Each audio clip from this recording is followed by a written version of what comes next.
بعد أسبوع كامل من العروض السينمائية والمنافسات، أعطى وزير الثقافة عز الدين ميهوبي إشارة اختتام الطبعة الثانية لمهرجان عنابة للفيلم المتوسطي بتتويج العمل المتميز للمخرج الجزائري سالم الإبراهيمي. الآن يمكنهم أن يأتوا بجائزة العناب الذهبي.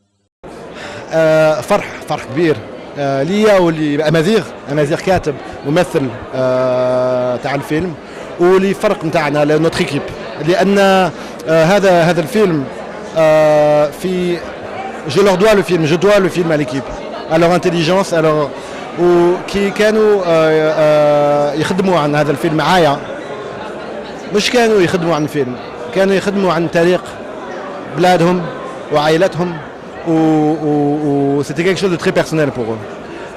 وانا شاكر جدا pour tous les membres de l'équipe نتاعنا لأن je leur dois le film.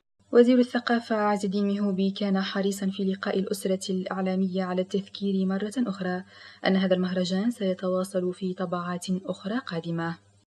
كان فيها جهد، كان فيها إضافة، كانت فيها استفاد أبناء وشباب عنابة من ورشات تكوين في مجال السينما.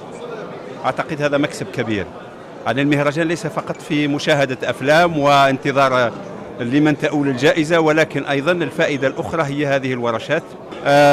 أيضا نقول إن هذا المهرجان تكرس كحدث سنوي في مدينة عنابة، وأصبحت مدينة عنابة بامتياز عاصمة للسينما المتوسطية، وهذا مدعاة للاعتزاز والفخر لنا وللسينما الجزائرية عموما.